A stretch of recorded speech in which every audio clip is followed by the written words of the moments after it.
Hello guys, let's see an important numerical related to motion unit. A stone is allowed to fall from the top of a 100 meter tower height. ठीक है, तो क्या है, कोई भी tower है, मान लो ये टावर की पूरी हाइट है ग्राउंड तक, ये नीचे ग्राउंड है.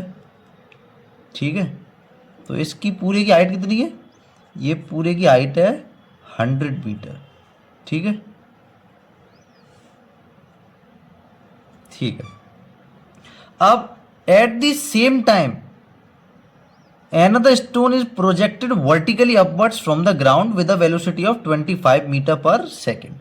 तो एक पॉइंट पे, ठीक है, किसी भी टाइम पे जो एक स्टोन है वो ऊपर से नीचे गिराया.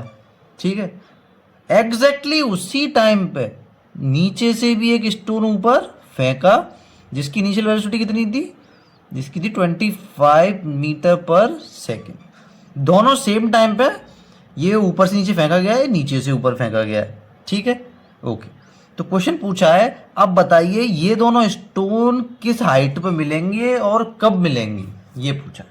ठीक है, तो मैं अज्यूम कर लेता हूं ये दोनों इस पॉइंट पे आके मिल जाएंगे, दोनों इस पॉइंट पे आके मिल जाएंगे. इसको ए मान लेता हूं, इसको बी मान लेता हूं, और नीचे वाला तो सी मान लेता हूं, इसको सी मान लेता हूं.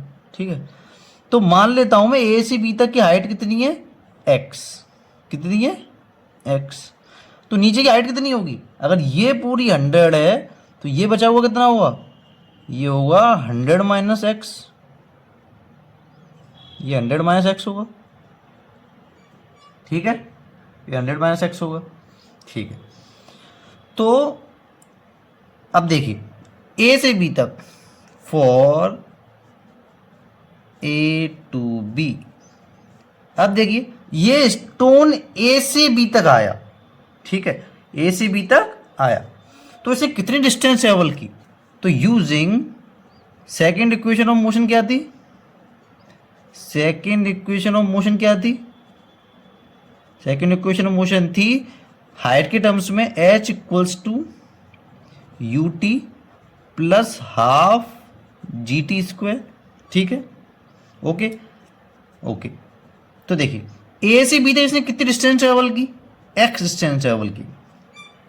अब ये ऊपर से फॉल किए, ड्रॉप किए, तो इसकी इनिशियल वेलोसिटी इसकी कितनी होगी, पहली वाली बॉल की, इसकी इनिशियल वेलोसिटी कितनी होगी, इसकी तो जीरो होगी क्योंकि सिर्फ ऐसे करके ड्रॉप किया हुआ है. ठीक है, जब सिंपल ड्रॉप किया तो इनिशियल वेलोसिटी कितनी होगी, इसकी जीरो. ठीक है, ओके. अब देखिए अगर ये ऊपर से नीचे छोड़ी है और ये नीचे से ऊपर जा रही है, तो ये जिस पॉइंट पे मिलेंगे तो दोनों सेम टाइम में ही तो मिलेंगे, क्योंकि दोनों सेम टाइम पे छोड़े हैं. दोनों अगर सेम टाइम पे छोड़े हैं तो जिस पॉइंट पे बी पॉइंट पे मिल रहा है, मैंने ये अज्यूम किया है, तो दोनों सेम टाइम पे ही तो मिलेंगे. तो मान लीजिए वो सेम टाइम कितना है, टी है. सेम टाइम कितना है, टी.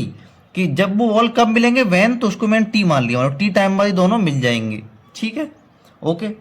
तो टी टाइम को एज इट इज वेरिएबल को लिख देता हूँ, हाफ जी टी स्क्वायर. तो जीरो मल्टीप्लाई करूँगा तो ये जीरो हो जाएगा, ये होगा half g t square. Equation number 1 होगी. ये पहले वाले स्टोन के जो ऊपर से गिर रहा है. ठीक है, अब नीचे वाले का देखते हैं क्या होगा, फॉर सी टू बी. सी से बी तक का स्टोन ऊपर गया है. ठीक है, तो सेम इक्वेशन ऑफ मोशन इसमें यूज करूंगा. तो इसमें हाइट कितनी ट्रेवल की है, इसने की है एक्स माइनस 100. एक्स माइनस 100 ही तो की है. इनिशियल वेलोसिटी यहाँ पे है u. अब सेम टाइम में मिलेंगे तो टाइम तो सेम ही आएगा, लेकिन अब ये ऊपर से नीचे नहीं आ रहा, नीचे से ऊपर जा रहा है ना, अगेंस्ट द ग्रेविटी. तो g की वैल्यू क्या होगी, माइनस की. तो ये पूरा टर्म, ये वाला पूरा माइनस का हो जाएगा, g की वैल्यू माइनस की, और टाइम तो इसमें सेम लगेगा ही लगेगा. ठीक है, ओके. ये होगा इक्वेशन नंबर 2. ठीक है, तो अब देखिए इस इक्वेशन में दो वेरिएबल हैं, x है और t है, लेकिन t का यहाँ पे स्क्वायर है. देखिए t का स्क्वायर भी और t भी आ रहा है, तो क्वाड्रेटिक इक्वेशन हो गई. ऊपर से कायदे से t का स्क्वायर एक वेरिएबल, t एक वेरिएबल, x एक वेरिएबल, 3 वेरिएबल हो गए. लेकिन इक्वेशन 2 है तो ऐसे तो सॉल्व होगा नहीं सब्स्टिट्यूशन मेथड से, बट एक बहुत ईजी मेथड है. देखिए अगर मैंने इन दोनों को जोड़ दिया, इन दोनों इक्वेशन को, तो देखो इधर x से x कट जाएगा और इधर देखो ये पूरा टर्म कट जाएगा, तो केवल टी बचेगा. तो देखिए कैसे, तो adding equation 1 and 2। Equation 1 and 2 को मैं क्या कर देता हूँ, ऐड कर देता हूँ। इक्वेशन 1 एंड 2 को ऐड करूंगा तो क्या होगा, देखिए इधर क्या हुआ 100 माइनस एक्स, इधर देखो एक्स है, प्लस LHS का LHS में 100 माइनस एक्स, ठीक है। इधर half GT square plus 25T minus half GT square, ठीक है। देखिए x से x कट गया, ठीक है, तो इधर कितना बचा, इधर बचा 100, ठीक है। अब देखिए ये प्लस का हाफ GT स्क्वायर, ये माइनस का हाफ GT स्क्वायर, तो ये पूरे से पूरा कट गया। यहाँ कितना बचा, केवल 25T, ठीक है। देखिए कितना ईजी है, 25 नीचे आएगा तो 25 4 टाइम्स 100, तो टाइम कितना आया, टाइम आया आपका 4 सेकेंड, यानी 4 सेकेंड बाद ये दोनों बॉल्स एक दूसरे से मिल जाएंगी, ठीक है। इनके पाथ क्रॉस हो जाएंगे 4 सेकेंड पे, ठीक है। ये आया टाइम, कब कब स्टोन्स मिलेंगे, मीट होंगे। अब कब, अब कहाँ, वेयर, अब कहाँ पे मिलेंगे, तो ये देखिए बहुत इजी है। किसी भी क्वेश्चन, इसी क्वेश्चन वैल्यू पुट कर देता हूँ, तो put value in equation number first, तो x is equals to half, g की वैल्यू 9.8, ठीक है, और t की वैल्यू 4, तो 4 का स्क्वायर कितना होगा, 4 यहाँ 4 है, तो 4 का स्क्वायर कितना हुआ 16, ठीक है। इससे कितनी बार कटेगा 4.9 टाइम्स, तो x की वैल्यू कितनी आई है 16 9 जा 144, 4 आया, 16 4 जा 54 और 14 ऐड करूंगा तो 78.4 मीटर फ्रॉम, देखिए ये बहुत इंपॉर्टेंट है, फ्रॉम टॉप, ठीक है।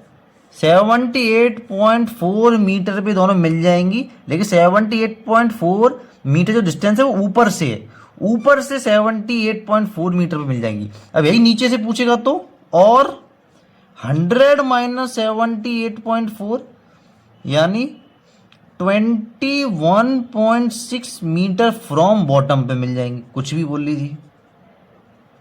या तो 78.4 मीटर डिस्टेंस ऊपर से होगी वहां पे मिलेंगे, या नीचे से 21.6 मीटर डिस्टेंस पे मिलेंगे, ठीक है। टॉप और बॉटम दोनों की डिस्टेंस होगी। So it was that easy, just we have to use the second equation of motion. Thanks for watching.